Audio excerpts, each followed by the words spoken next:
Welcome into the Fantasy Football Diagnostics Podcast, where we provide you with your weekly diagnosis of everything fantasy football. Whether it's season-long leagues, dynasty, DFS, or sometimes even IDP, we got you covered all year long.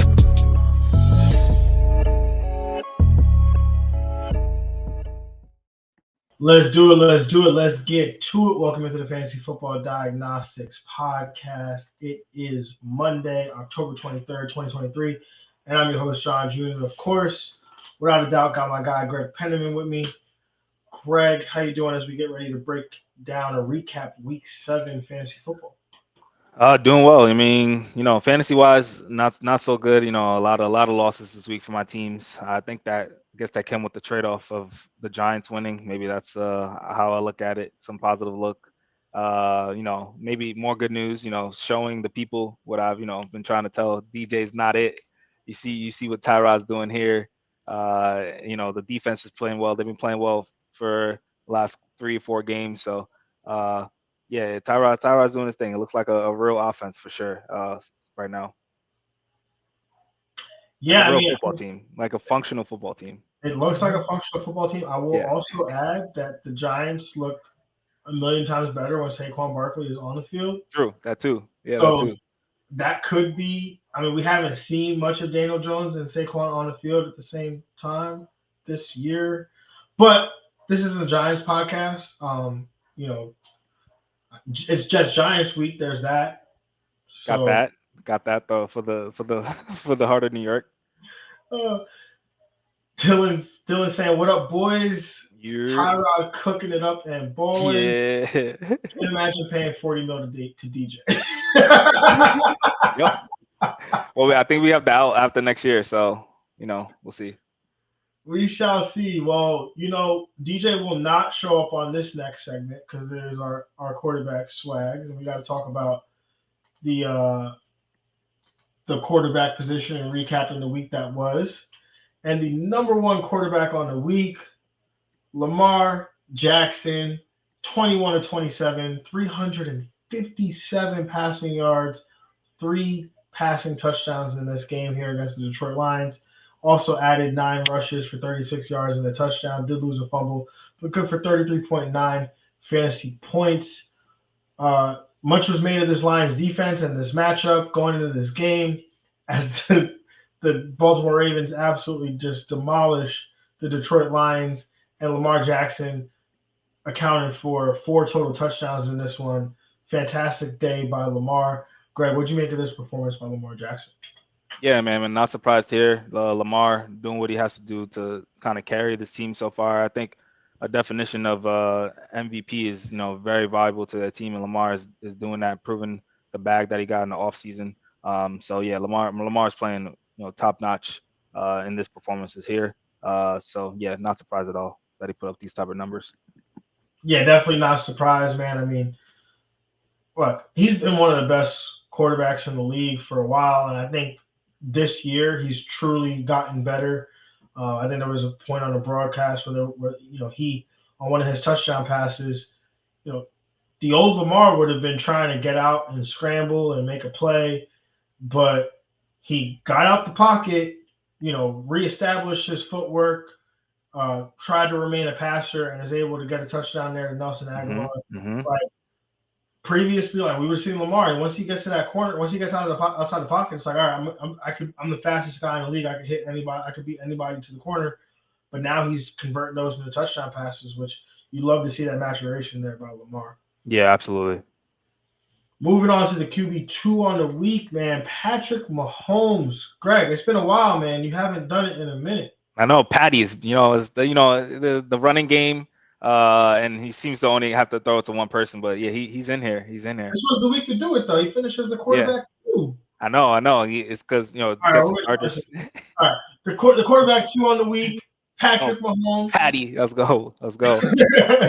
32 of 42, 424 passing yards, 4 passing touchdowns.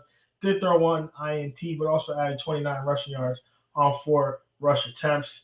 33.9. Oh, wow, they tied. I did not realize they tied for the number one quarterback finish of the week. Exactly 33.9 fantasy points. Greg, what'd you make of that performance here by Patrick Mahomes?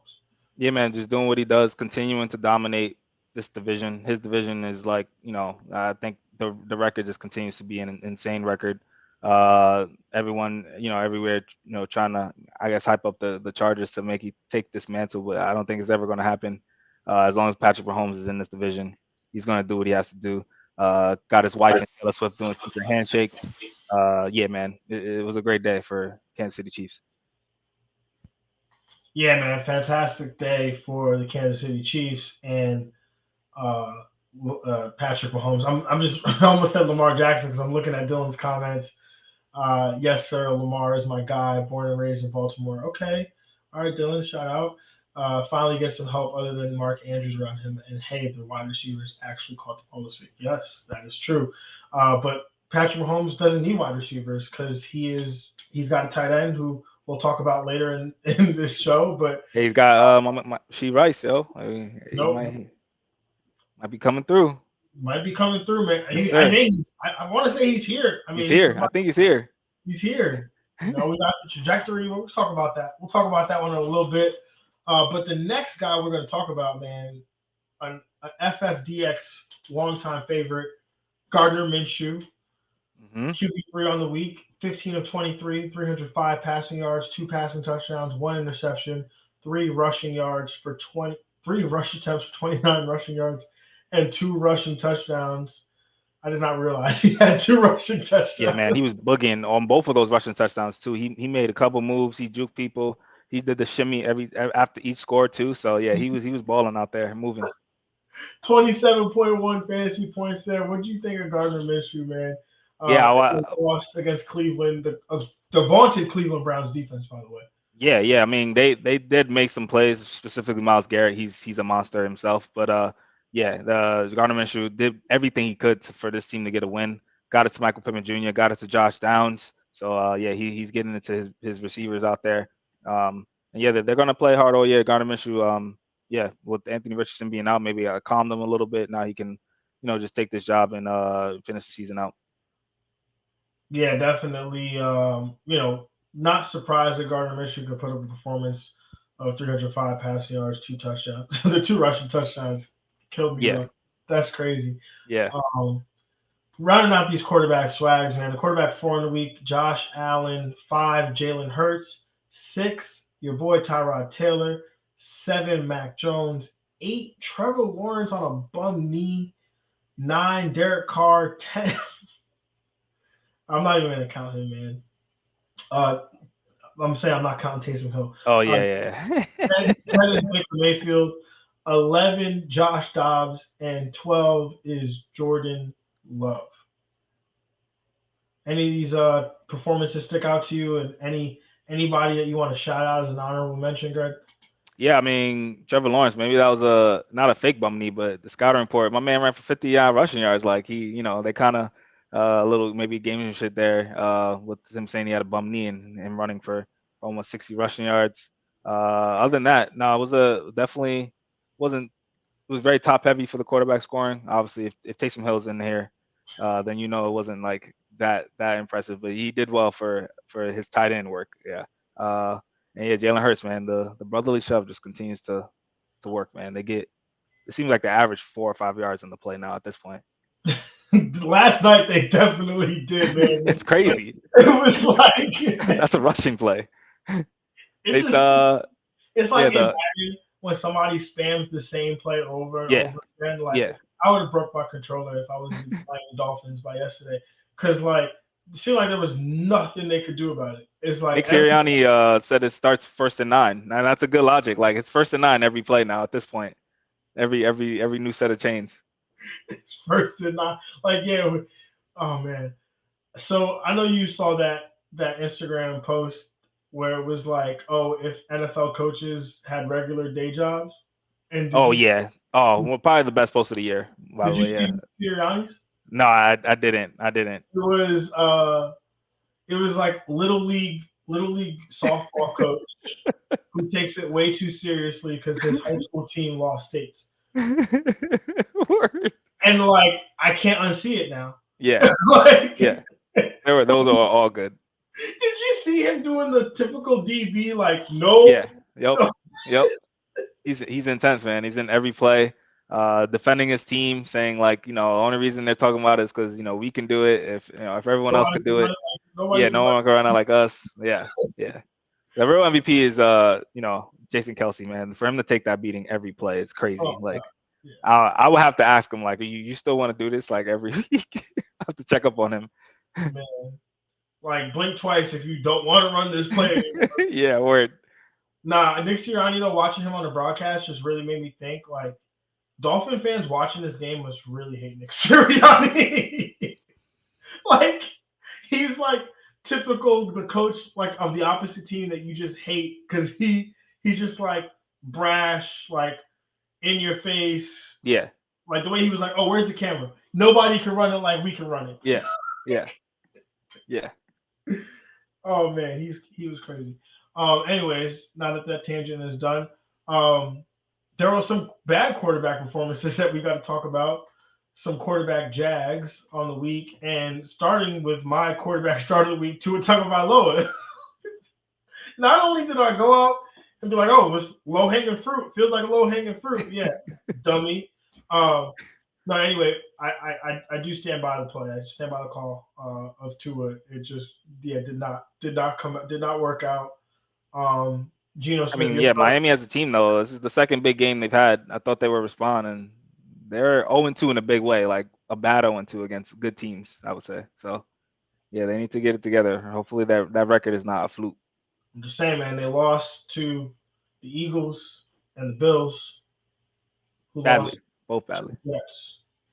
So, Jets for the time. All right, I guess we'll find out Black Friday. Anyway, your quarterback start of the week did not have a great day as well. Geno Smith. I mean, yeah. I think objectively he had a fine day. Outside of that red zone interception, that was like, yeah. Like, but I mean, I think game wise he had a solid day. Kenneth Walker didn't have the day that I thought that he would have either. So, and no DK Metcalf going into this one either. So definitely could have capped his upside. Justin Herbert though. With a face plants here, finishing as the quarterback 20 in a matchup against Kansas City, high scoring game where we thought, hey, Justin Herbert's going to have to go toe to toe with Patrick Mahomes. Any concern about Herbert after this one? He's had some easy matchups to start the year. The schedule was nice, but his last game against Dallas, I actually don't even know where he finished against Dallas, but I don't remember him having particularly overwhelmingly great game. He's still he QB7 in fantasy right now, total points. And that's even with the bye week, so I'm not too like I said, that was off. He did have a really nice opening schedule. Yeah. A nice string of matchups there. So yeah, I think there'll be the defense will be keep him in close games all year. I think it'll stay competitive to get touchdowns. So yeah, I'm not too worried about Herbert. Rounding out some more Jags, Jared Goff. I mean, I don't know how many people were really gonna play him in this matchup against Baltimore. But he's been playing really well so far this year. Yeah, he has. No David Montgomery. You thought maybe he could come through in this one. Mm-hmm. But yeah, any other Jags you want to shout out, Greg? No, I think that's about it. Yeah, Herbert too, and Goff. Geno. Yeah, Russell Wilson too had a very slow matchup. I know a lot of people looking to him, especially in the 6 teams on bye. It was a tough week. Definitely a tough week. Yeah. Thought Stafford would have had a better day too, but TJ Watt just making his life miserable. So let's move on to the running back swags, man. And the number one running back on the week. Tell me if you had this on your 2023 bingo card, Greg, but D'Onta Foreman, 16 carries, 89 yards, 2 rushing touchdowns, also added 3 receptions on 5 targets, and a touchdown reception, 33 PPR points on the day. Greg, what'd you make of the performance here by D'Onta Foreman? Yeah, I mean, I know a lot of people, including me, had to start him in this week with a lot of teams on bye. But I mean, luckily for you guys that he came through, getting those touchdowns. I think they were all around the goal line. So he's getting that goal line work. So and I think with Khalil Herbert and a lot of injuries to this backfield, he's got to be the number one guy for this team. He had his back dinged up towards the end of that game, but I think he came back in. So yeah, he should be I think a sneaky RB2 going forward. Yeah, most definitely. We've seen this from Foreman so many times, right? When he gets the opportunities, he gets the touches, and you give him a matchup, like he's gonna do well. And I think this game had him, I'm not gonna say I had 33 points projected or No. RB1 finish for Deontay Foreman, but he was definitely a guy that was inside my top 24 this week, purely because they were playing the Raiders, the Bears were playing with a backup quarterback, and Deontay Foreman just has that. He has the arc. He's the archetype where you just like hand him the ball, 21 times, and you're like, go, So definitely did like this performance. Did like to see this performance by Deontay Foreman, who I had to start in a few leagues as well. So Yeah. definitely not complaining there. And Alvin Kamara coming in as the RB2 on the week, 17 carries, 62 yards. 14 targets, which he converted to 12 receptions for 91 yards, 29.3 PPR points. I get it that Derek Carr is like terrible for Chris Olave and everybody else in that passing offense, but getting Alvin Kamara like where you were able to draft him and the value that he's returning right now because of Derek Carr's unwillingness to throw the ball down the field it's everything right now. It's Yeah, awesome. he's the RB3 in fantasy points per game. Like that, you're getting a RB1 first round value right now for a very, very cheap price. All you have to do is wait 3 games. And yeah, Derek Carr is gonna just keep checking it down to him. Yeah, so I don't know. We'll hopefully, I mean, feel like more and more games they're gonna start hearing some Jameis rumbling. So I don't know. We'll see. Yeah, I think I mean Ryan Fitzpatrick was trying. He was He trying. was. He He was was. trying to light that gasoline. So you got a guy that got 5,000 yards. He threw for 5,000 yards behind him, like 30 5,000 yards touchdowns. and 30 touchdowns sitting behind him. Oh man. 30 interceptions though.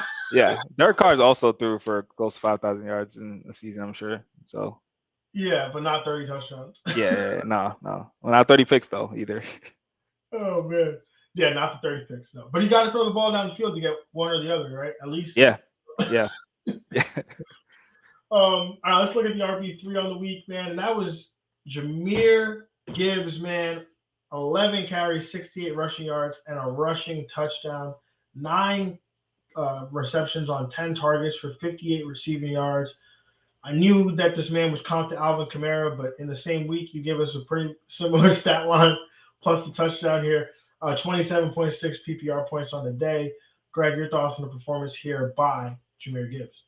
Yeah, this was a majority game script dependent. I think they were down 28-0 early. He had a horrible first half too. No one's really moving the ball, and then towards the end he got that garbage time touchdown. But he got a lot of targets, which is what we would expect him to see. Nine receptions, 58 yards. So yeah, hopefully he can kind of continue to be used more as probably the only standout in this game for the Detroit Lions going forward, especially if Dave Montgomery's still banged up.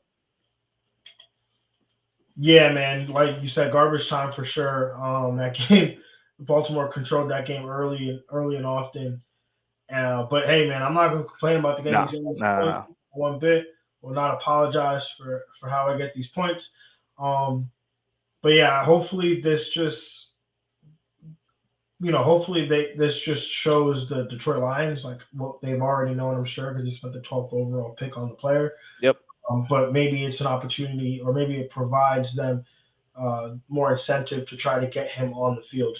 So yeah, definitely excited to see what he can do in coming weeks. Rounding out these running back swags, man, we've got Travis Etienne coming in at 4, Gus Edwards coming in at 5, Jonathan Taylor coming in at 6. James Cook 7. Saquon Barkley 8. Jerome Ford, my running back start of the week, coming in at 9. Isaiah Pacheco coming in at 10. Rashad White 11. And whoa, would you look at that? Najee Harris coming in as the running back 12. Greg, what were your thoughts of these running back performances? Any honorable mentions you want to shout out? Yeah, man. I mean, this was a good week. A lot of, not I won't say old names, but like names that we were drafting in the first, second round. Last couple of years with Saquon, JT, Najee Harris in here as well. So good to see them come through. Travis Etienne, third straight game with 2 touchdowns. That's crazy. He's really been a touchdown machine the last couple of weeks. Yeah, Ramondre Stevenson putting up another top 15 week. So he's definitely turning around the season a little bit. Yeah, so I didn't put his name under the honorable mentions because that stat line looks kind of gross to me. Got the 6 for 51, 6 for getting those 51, catches. but the 9 for 34 is gross. Like every aspect of the 9 for 34 is gross. Because you only had 9 carries.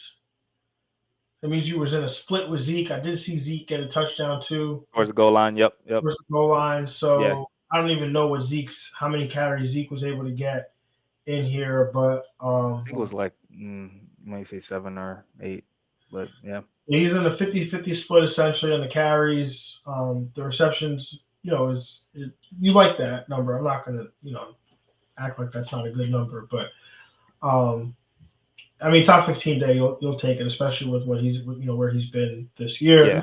But how about Darrell Henderson coming off the couch? Yeah, man. And putting in a top 16 performance, man. Yeah. Off the couch. Crazy, yo.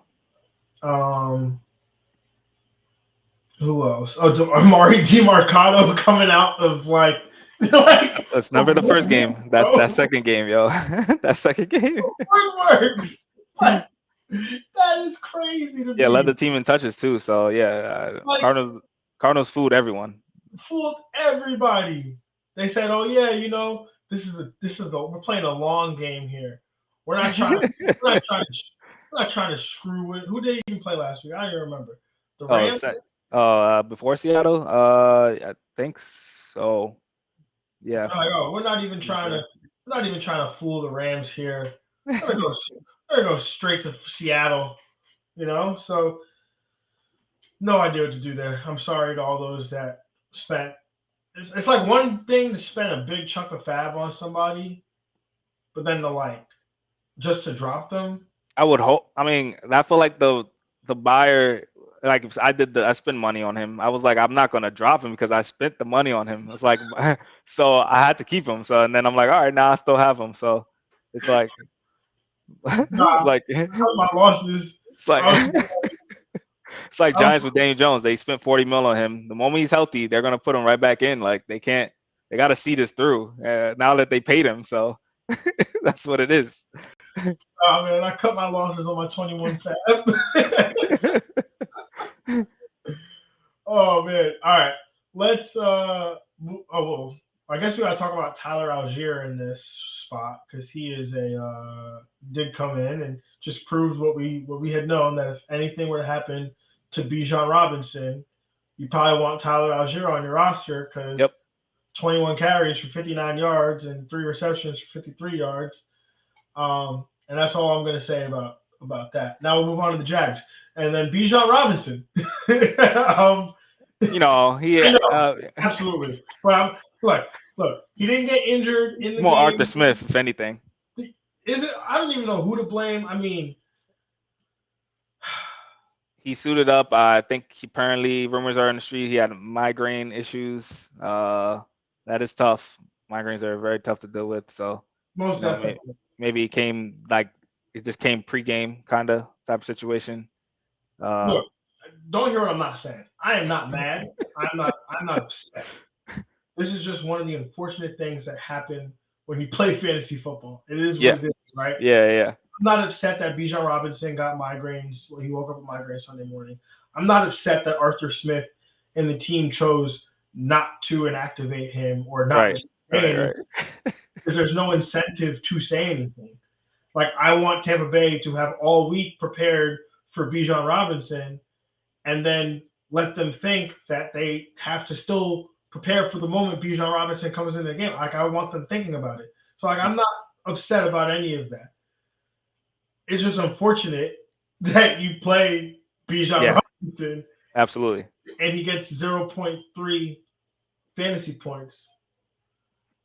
That brutal. Part it is brutal. What it is. I was looking on the film, like, did Bijan gain a lot of weight? Because, like, Quarter Patterson was out there, and I'm like, what's going on here? But yeah, he didn't come in. I think he had like one snap in the first half. Yeah, so it was tough. Yeah, definitely tough for sure. But we had some big names in here, man. Some high draft capital. Austin Eckler. 2 weeks now. 2 weeks in a row. Yeah, man. He even tweaked his ankle yesterday. It's been a rough go for him. He's given the people one RB1 week this year. That was week 1. Yep. Yeah. It's been a rough go. Definitely a rough go for it. The number, like, a lot of people's number 1 overall draft pick too. Like, yeah. Yeah, I picked him. McCaffrey, Eckler, yeah, and he was like 3 or 4 for sure. Yeah, it's tough. You know, he was my first round draft pick in the League of Extraordinary People.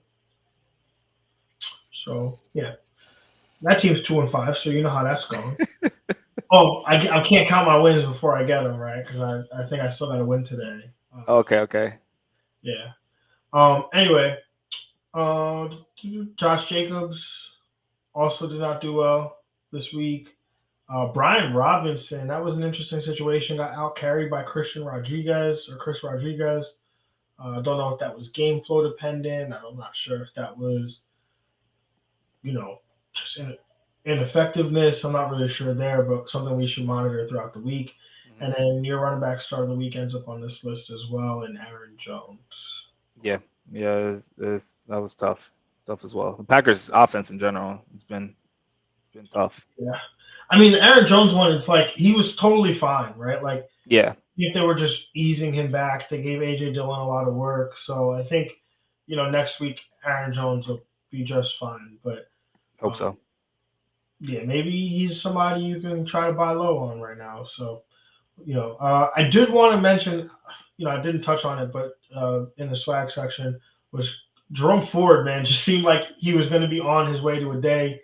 2 carries for 77 yards and a touchdown, finished with 74 rushing yards, and then left the game with it looked like an ankle injury. So, yeah, but Kareem Hunt always seems to save the day. It seems like most definitely he seems to save the day there for sure. Let's move on to the wide receiver position and the wide receiver swag. The number 1 wide receiver on the day, A.J. Brown. 10 receptions on 15 targets, 137 receiving yards, and a touchdown. 5 straight games with 125 plus receiving yards. That was good for 29.7 PPR points on the day. Greg, what'd you make of the performance here by A.J. Brown?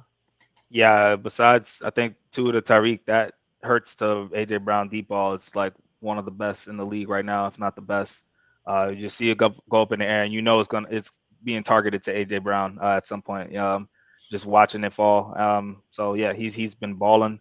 I think that conversation they had with Hurts on the sideline, their little disagreement. I think that whatever happened, it's been good from that moment on. So yeah, love to see A.J. Brown killing here.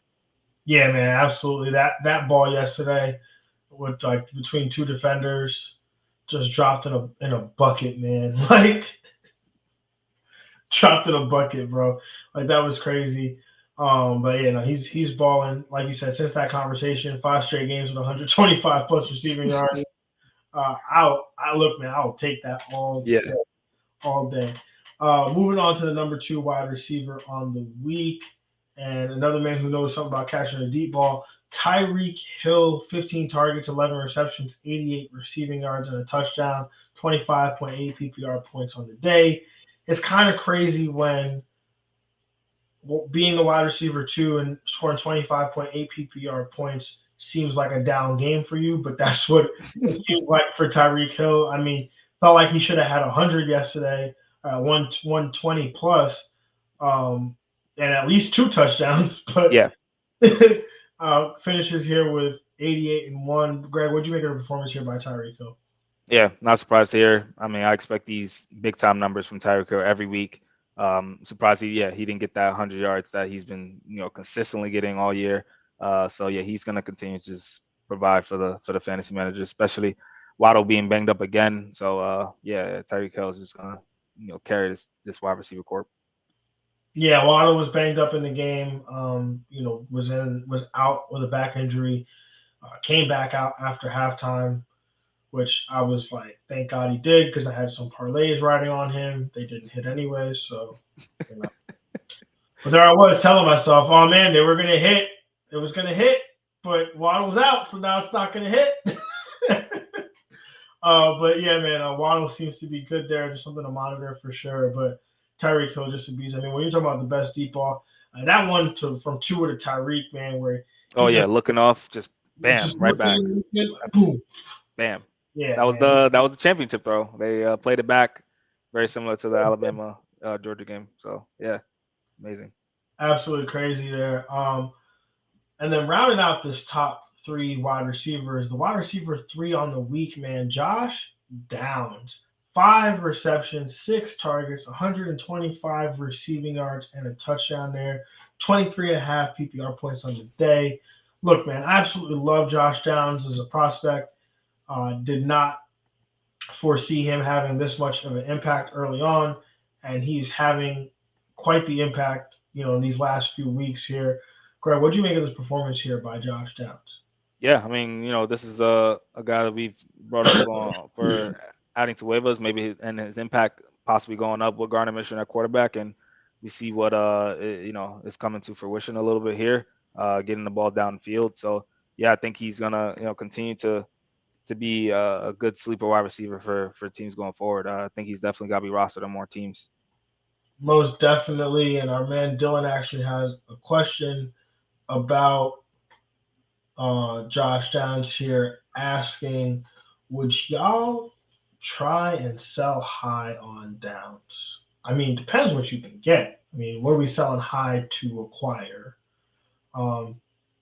If all right, Greg, I'll throw you a scenario. Would you trade Josh Downs to acquire Calvin Ridley?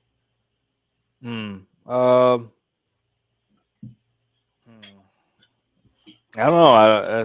That's tough. That's real tough. Seems like Christian Kirk is the wide receiver 1 on that team. I think right now, we got to see him as that, just off what he's been doing. So, I think it's worth the trade, though. I feel like, yeah. I don't know. That's tough. I think I would hold on Josh Downs, though. Actually, now thinking about it, he's 36% rostered. You probably got him for free. Like, he's just an addition to your team. I think.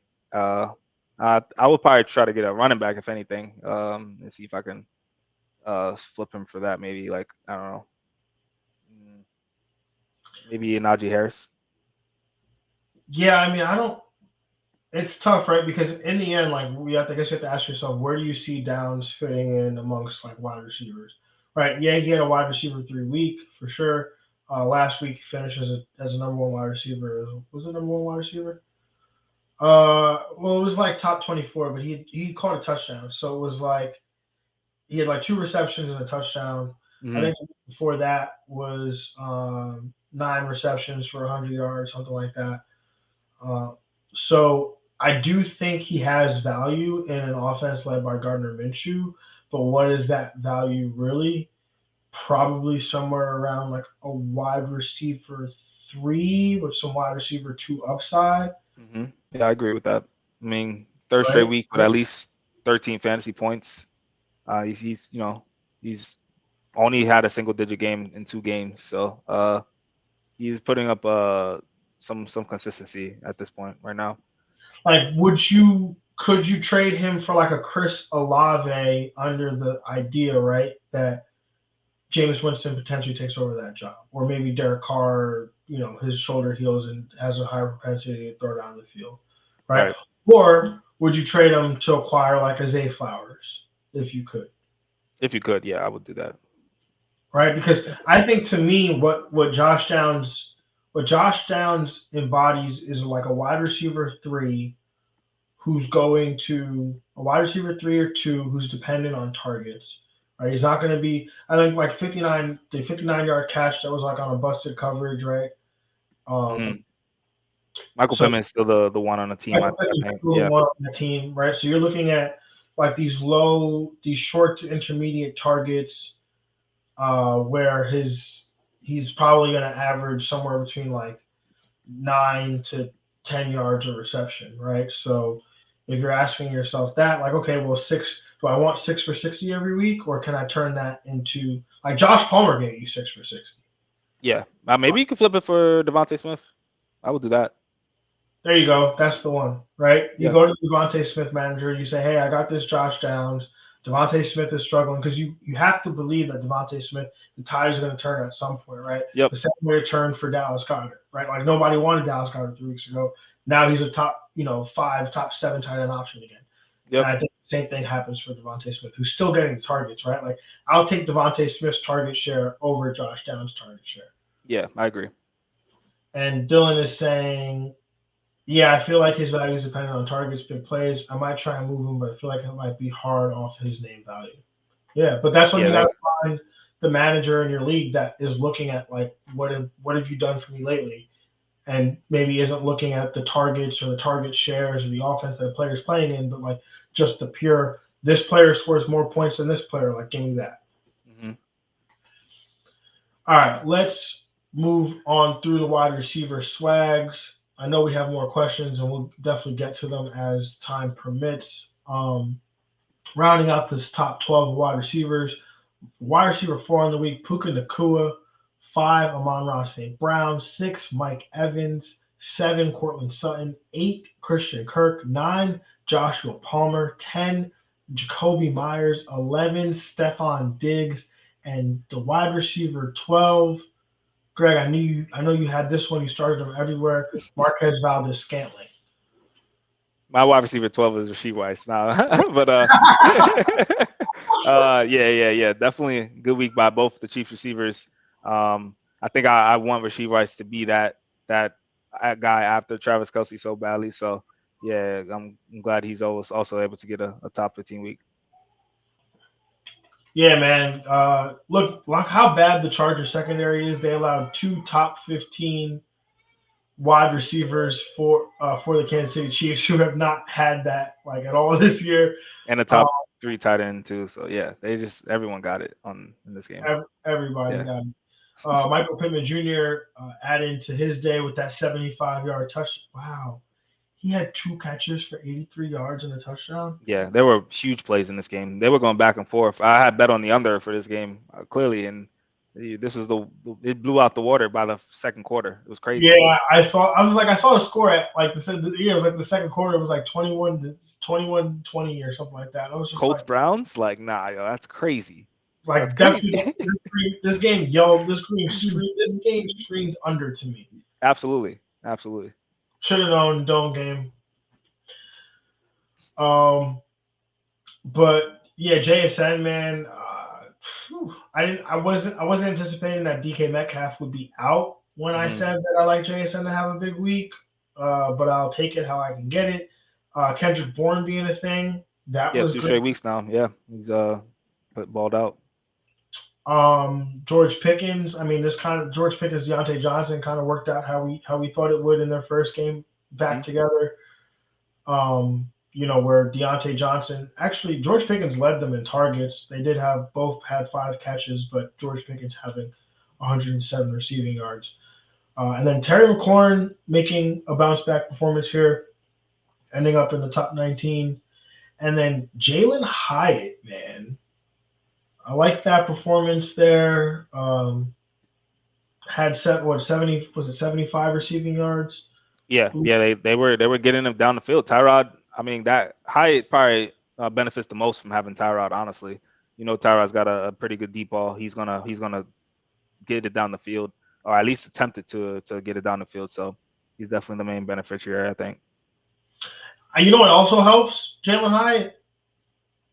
Being on the field, yeah. Yeah. Because he was not getting playing time before. Nope. But now they said, you know what? Paris Campbell, healthy scratch. Sterling Shepard, you don't play. We're going to be strictly Darius Slayton, Wanda Robinson, and Wanda Robinson working the slot. Like, that's our offense now. And Darren Waller just lining up everywhere. Yes, sir. Yeah, something about that. Moving on to the wide receiver Jags. Keenan Allen, man. Did not expect a poor Keenan Allen game. There was a lot of things I probably could have anticipated, but a poor Keenan Allen game in this game, it was not one of those things. Yeah, it was first of the year. I'm not too worried about he's provided for us definitely all throughout the year. So yeah, it happens definitely. And Devontae Smith, man, looked like he was going to be on his way to a day early. Early, I was like, oh, okay, yeah, this is the Devontae Smith bounce back game. And then I'm doing the show notes this morning, and I'm like, wait, he was not even like a top 30 wide receiver? Yeah, I think they just started to get into more to AJ Brown, and then running the ball, tush pushes, and all that everything. So yeah. Well, hopefully the turn's got to come at some point. I think he's too talented. This offense is too good, so I think they'll start getting him involved more. Yeah, definitely. And then DJ Moore, I mean, I scored a touchdown. He died. He got called back. Oh yeah, that one got called back. That was right on the sweeper. Yeah, that did get called back. Even then, though, he still finished with 13.4. Yeah, no, I have him on the list, but I'm like, Tyson Bagent was his quarterback, and he still finished as like top 20. Yeah, like I'll take that. I'll definitely take that. Cooper Kupp, though, that is one where you're like, oh man. Puka Nacua out here getting all this work, and Cooper Kupp is finishing as the wide receiver 48.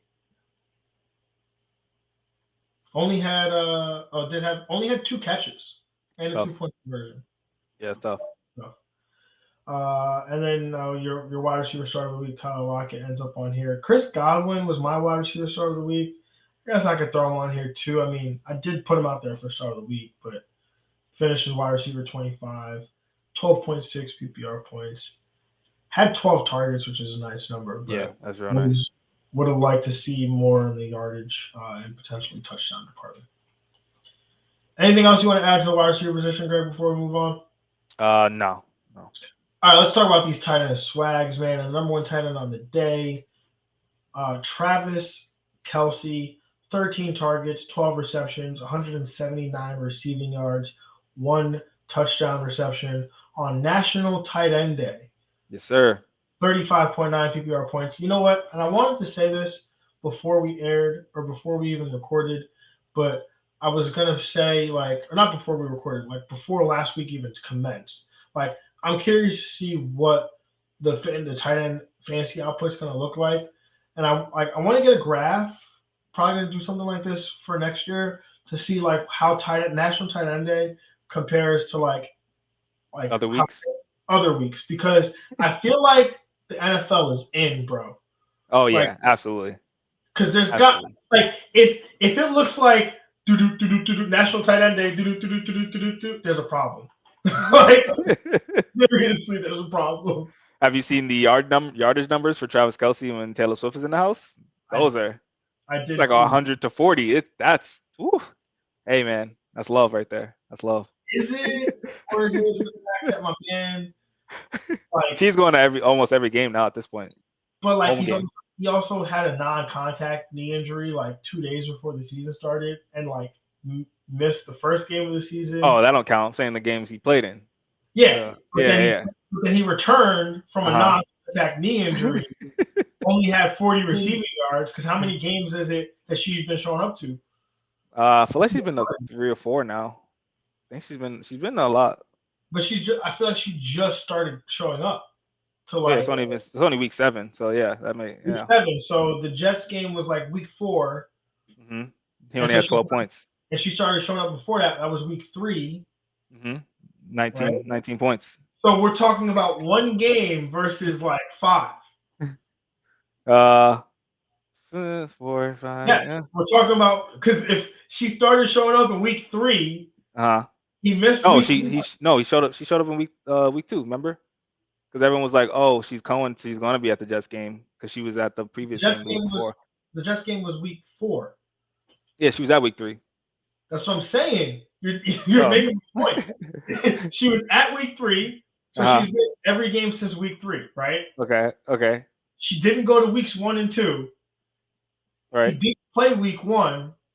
He only played week 2, so we're looking at one game versus where he had 40 receiving yards versus the 5 games where she went. Then there was one game he tweaked his leg, and then he came right back and killed, yo. That's love. But you understand the sample size here, right?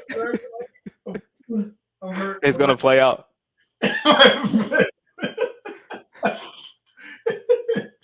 My brain is hurting from this conversation. Yeah, but Travis Kelce, Taylor Swift, keep going to the games. Hey, Andy Reid said it too. If Andy Reid said it, then it's something. He literally said, Taylor Swift gotta keep going to the games, yo. Yeah, Taylor Swift has to keep coming to games so I can keep calling plays to feature Travis Kelce. Yes. Okay, understood. I got it. The number 2 tight end on the week, Darren Waller, 8 targets, 7 receptions, 98 receiving yards, 1 touchdown reception, good for 22.8 PPR points on the day. Greg, what'd you make of this performance here by Darren Waller? Love it here. I mean, another effect of, I think, having the wife in the stands, or not the wife in the stands, just wife in general. Las Vegas Aces, Kelsey Plum, just beat the Liberty this week. She was in town this week, so a lot of these relationships helping these players so far. I like it. Darren Waller coming through. Tyrod getting to his people. Starting with Darren Waller. Look, man, Darren Waller. This looks like. I mean, this top 3 is looking like, a 2018, 2019, 20 draft right now, ADP wise. So definitely love that. National Tight End Day. On National Tight End Day. But look, man, Darren Waller, you gotta shout out Darren Waller too, man. He was in Vegas to watch his wife Kelsey Plum. There you go. In the WNBA championship. So, he was supporting her as well. So it goes both ways. Well, the game clincher was in New York. So yeah. Was it in New York? I was there, so yeah. You were there. Oh, I was there. Shout out, man. Greg. Yeah. Looking out for the peoples. WNBA, yo. I love it. They're on the come up. Most definitely. The tight end 3 on the week, Mark Andrews, 6 targets, 4 receptions, 63 receiving yards, 2 touchdown receptions, good for 22.3 PPR points on the day. Greg, what did you make of this classic performance by Mark Andrews here? Yeah, he's killing, as usual, being the number 1 guy for Lamar Jackson. Love to see here. Love to see these top 3, man. Hopefully we can continue to get this every week, sprinkling TJ Hawk in there. Hopefully he balls out tonight. Yo, the amount of times you want to insert TJ Hawk into these things that he's not inserting himself into is crazy to me. Because he's not even doing the work to insert himself into these conversations, into these discussions. Yo, he's tight end 5 right now. That's not hard to do. Yes, it is. It is hard to do. It is. How many PPR points is he averaging to be the tight end 5? Well, he hasn't played tonight, so the fact that he is that is impressive. And tight end 5 total PPR points right now? Yeah. Okay, that's pretty. He's tight end 4 in points per game. Okay. Yeah. What was that? How many points per game?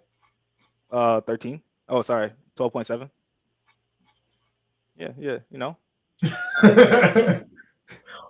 All right, we'll see. All I know is I'm winning this Kyle Pitts Pat Fryermuth bet right now. Oh yeah, he's on IR now again. No, Had to swap in Gerald Everett. I'll give you points per game, bro. I'll give you points per game. Well, Pat Fryermuth's going to end up playing 3 games this season. That's it. Total sample size, you know. It's crazy, yo. I mean, I don't know why people still haven't rostered Jon Smith. It doesn't make sense. The man is doing the same thing Kyle Pitts is doing. Number one tight end in Atlanta this week. And he's like 90% rostered. It's crazy. Oh, well, rounding out these tight end swags, I got to find out how many points this guy scored so I could give him props somewhere to talk about Taysom Hill, 16.8. So I think that would be 4 on the day is Dallas Goedert. The tight end 5 is Taysom Hill. Tight end 6 is Dalton Kincaid. 7 is Gerald Everett. 8 is Sam Laporta. 9 is David Njoku. Shout out. You gave a David Njoku shout out earlier in the week. 10 is Evan Ingram. 11, Cade Otton. That's how you know the fix is in on National Tight End Day. Cade Otton is finishing as a top 12 tight end. There you go. Logan Thomas coming in as the tight end 12. Anybody want to shout out from a tight end perspective, Greg? Oh yeah, Taysom Hill would have finished tight end 5. Yeah, and That's like this. Yeah. Oh, you did. Oh, okay. Word. Yeah. Nah. I mean, Gerald Everett coming through. That was nice. And he's got a really good schedule for the next 3 weeks. I guess Logan Thomas bouncing back somewhat is nice. I know a lot of people added him after last week or 2 weeks ago. Sorry. Yeah, no, that's about it though. But glad to see the original 3 back in there. Kelsey, Andrews, and Waller. And just to shout out, just so everybody knows, I use fantasy data for the to get the total fantasy points for the week, for the weekly fantasy points, and Taysom Hill doesn't show up in their database as a tight end. Criminal. So that's criminal. Pretty criminal. So unfortunately, he doesn't land in my top 12 of tight ends, and I did not consider that when I came up with the touchdown or not tight end of the week. But I'm going to go on an audible here. It was going to be Mike Gesicki because he had 2 catches on 2 targets for 5 yards and a touchdown. But the rules are the rules, and he has to finish as a top 12 tight end. And if we're giving top 12 tight end status to Taysom Hill, that has to bump Gesicki out, which means our touchdown or not tight end of the week goes to none other than Greg's favorite tight end, Gerald Everett. 26 2 weeks. 26 receptions on 3 or 26 yards on 3 receptions for 1 touchdown. If he does not get you that touchdown, he does not finish as the top 12 tight end. And unfortunately for some of you, you started Gerald Everett this week, so you actually needed that touchdown. Really badly, yeah, really badly in this week especially. Yeah, glad he came through. It wasn't to Donald Parham. I thought it would probably have been to. But I will say it's always a lot more fun when the touchdown or not tight end of the week is actually a tight end. Oh, like 1 catch for 10 yards and a touchdown. Yeah. Not even that. Just like the fact that like Gerald Everett is like that streaming tight end that nobody ever like wants to start, but they're gonna start them because they have no like Pat Fryermuth. You were gonna start Fryermuth against the Rams because you're like, oh, that's Greg's start of the week. This is a great matchup. And then Fryermuth goes down and you have to pivot. You most likely pivoted to Gerald Everett or like a David Njoku. Both guys which came through, but Gerald Everett literally only came through because of that touchdown. Yeah. So I think that's a lot more fun. Other than like when we give it to like Harrison Bryant, because nobody started Harrison Bryant. That touchdown didn't help anybody. Like at least someone is getting jubilation from a Gerald Everett touchdown, or somebody's in pain because they're like, this guy started Gerald Everett or this person started Gerald Everett against me and he can touchdown. It's crazy.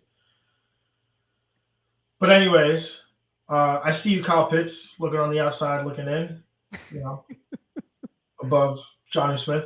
The tight end Jags of the week. I feel like there's only really one Jag to shout out, and that's Luke Musgrave, who was my tight end start of the week, but did leave with an injury though. So I don't know how much of that I really Yeah, will. second time now. He's kind of in a good spot here, left with an injury. Unfortunate, definitely. Definitely unfortunate. All right, let's get into some injuries, man. Not as many to get into because I guess there was a lot of teams on bye this week, so less injuries could possibly occur. But for the Cleveland Browns, Cleveland quarterback Deshaun Watson left Sunday's game to be evaluated with concussion. He was cleared to return to the game, but actually did not return due to an aggravation to his shoulder injury that he had previously kept him out multiple weeks. So something that I think he right now Kevin Stefanski, the head coach, is taking him back to day. So that's something that they'll have to monitor going forward.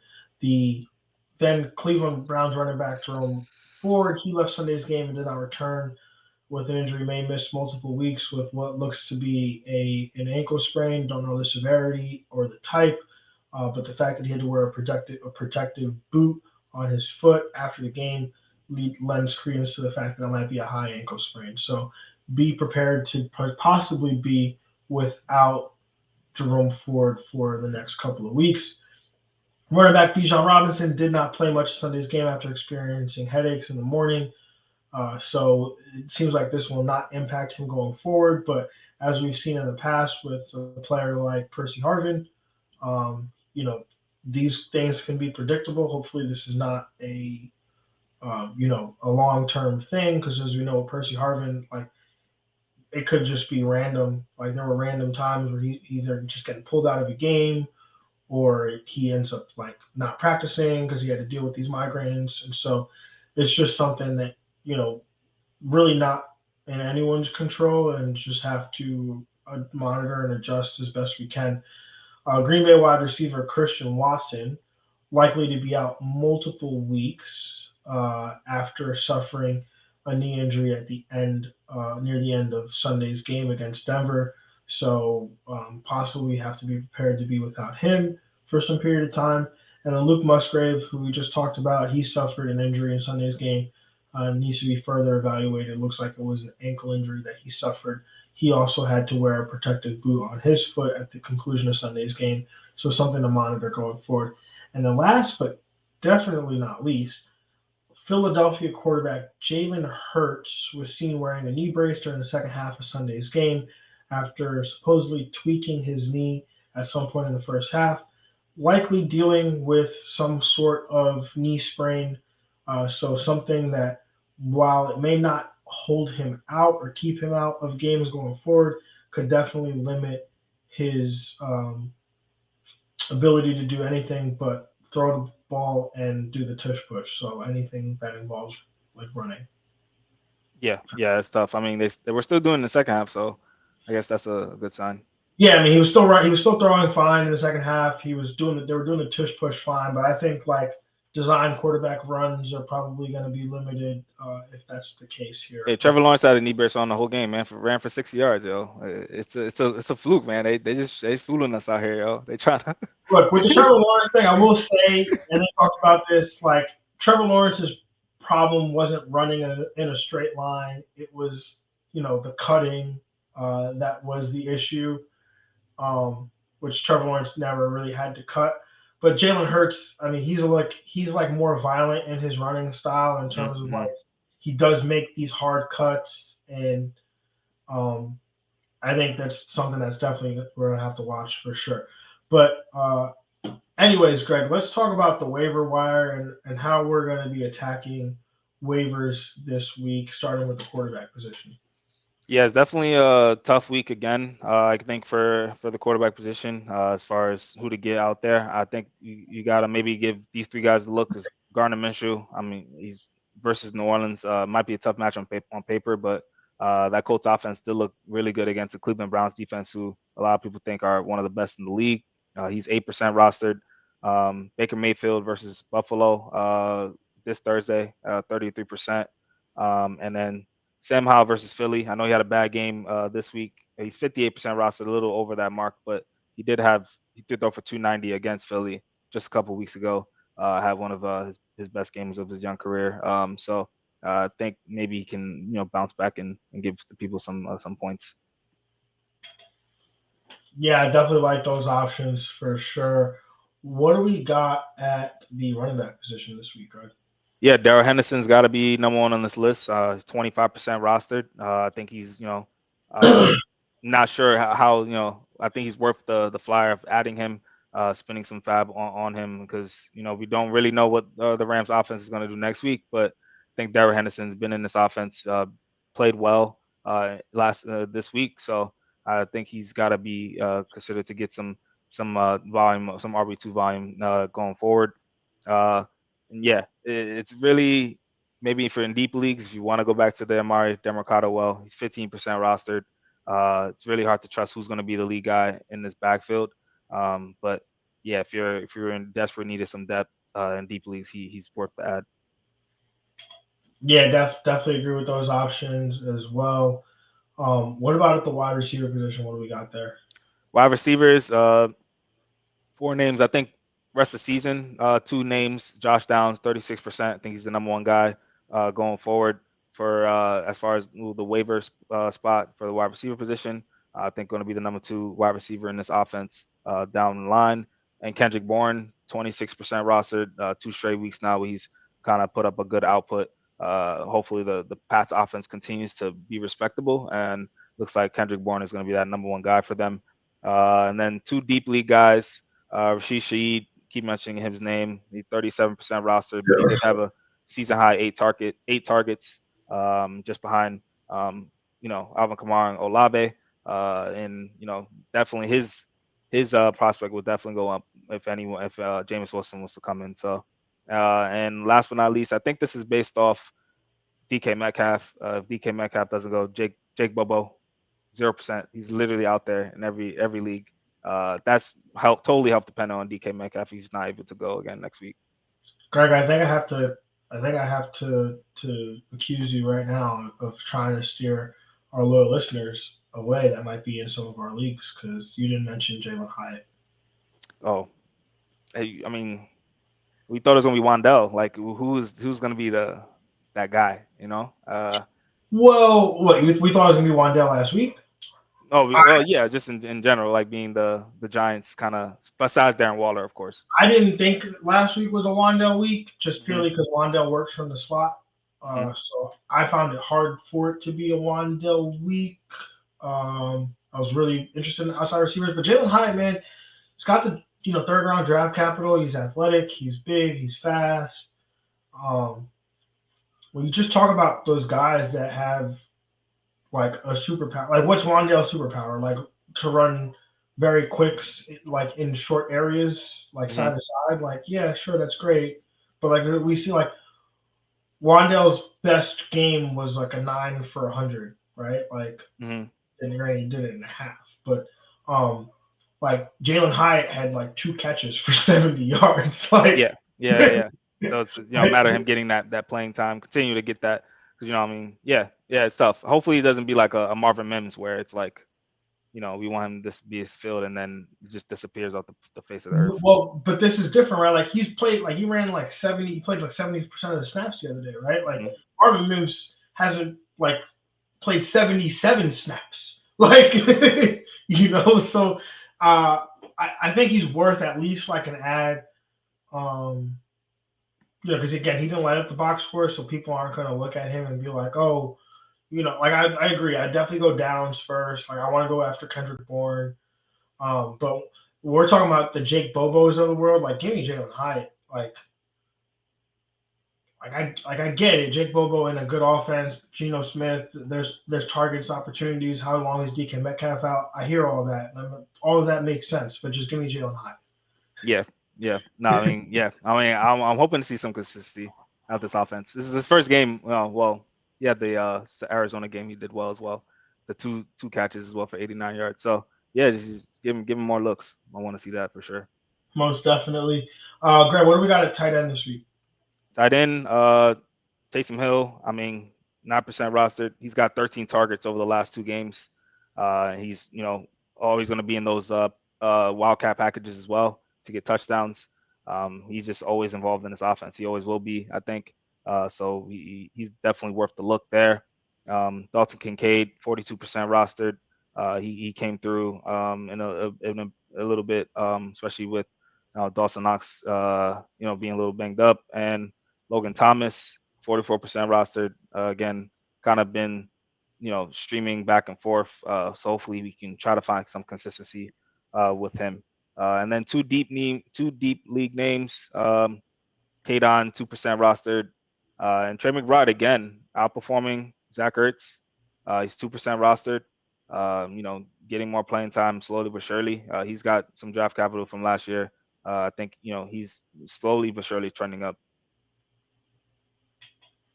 Yeah, those all make a ton of sense there for sure. I mean, tight end, typically a mess. So yeah, it is a mess. If you want to trust the Gerald Everett schedule, I mean, Chicago, the Jets, Detroit, next 3 weeks. So, hey, whose schedule is that? Gerald Everett, man. That's what I'm saying, yo. I was excited until you said his name. He's 25% rostered. It's crazy. There you go. Because 75% of people don't want to feel that pain again. The fact that 25 do that's also interesting.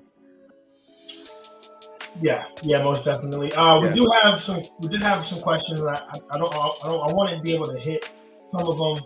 We got 2 more that we didn't hit, so just a rapid fire, Greg. Also trading Amari Cooper and Deontay for CeeDee Lamb. I wouldn't do that. Yeah, I wouldn't do that either. Next one. Where did it go? From Duffy. Currently 7-0. Should I trade Zay Flowers for T. Higgins for future upside? Nah, yo, Zay Flowers is the upside, man. Zay Flowers is the upside. That's where I'm at, man. Zay Flowers is the upside. T. Higgins, and I don't hear what I'm not saying. I think T. Higgins is definitely going to bounce back. I think he's definitely a buy candidate because he's going to, everything that's happening around him right now feels like bad luck, right? He had the game on national TV where he had all those drops. He had the game, then he obviously had the rib injury. He had the game coming back from the rib injury. So to me, everything feels like the tide should turn for T. Higgins. Yeah. Trade Zay Flowers for T. Higgins? Nah. Duffy's asking, will you trade Zay Flowers for Devontae Smith? I'm assuming that is. I'm still rocking with Zay Flowers. He's the wide receiver 21, man. He's getting targeted. He's playing with one of the best quarterbacks in football. Zay Flowers is that guy. Ditto. What Greg just said. Yeah. Just keep rocking with Zay. You're gonna be all right. If anything, look, I don't think you need a Zay Flowers to buy T. Higgins. I think. All right. Would you turn Josh Downs into T. Higgins? Yeah, absolutely. Yes. Yeah. Or Devontae Smith, like we mentioned earlier. Yeah. Yeah. Or you could turn Josh Downs into a Devontae Smith. Yeah, 100%. I think Zay Flowers is only going up. Yeah. Yep. All right, y'all. Well, that's all we got. Greg, do you need any miracles? I know we need a miracle in one of our leagues. We need a little Monday Night Miracle tonight. Yeah, man, it's rough. Not really. I mean, all my leagues just been a rough week. I'm just here to see a good game. I'm glad McCaffrey's playing, so that's always good to see. The only win I want to see this week is a McCaffrey anytime touchdown, baby. We're still locked in. We're still getting it. Hopefully, we can continue that streak. Look, man, we need Jordan Addison to get 18.2. Okay. That's possible. That's possible, man. It's definitely, yeah. Look, man, we're just gonna go. We'll go in the lab. We'll cook something up. It's gonna be like I'm feeling a little. Oh wait, I don't want to leave our guy Dylan, man. Dylan did ask this question early on, man. Dylan's stressing, man. He's like, I need a miracle. Down exactly 2.92 in full PPR. Guy has Madison and Niners D. I got Ayuk. What are the odds I can pull off? Down exactly 2.92. I like Ayuk over Madison for sure. I think Ayuk has a game today. Yeah. Kirk on primetime though, he's guaranteed to throw a pick. So that Niners D is gonna maybe do something, but hopefully maybe get some. I think garbage time. They're hoping for some garbage time, but no Jefferson. That's gonna be tough. That's gonna be real tough. I think you got to hope that Kirk Cousins just goes off. Yeah. Like, just absolutely goes bananas. Yeah. He can get the pick, sure, as long as it's not a pick six. But if the pick leads to an Ayuk touchdown, and you're up, right? That's like That's true. Yards, touchdowns, whatever.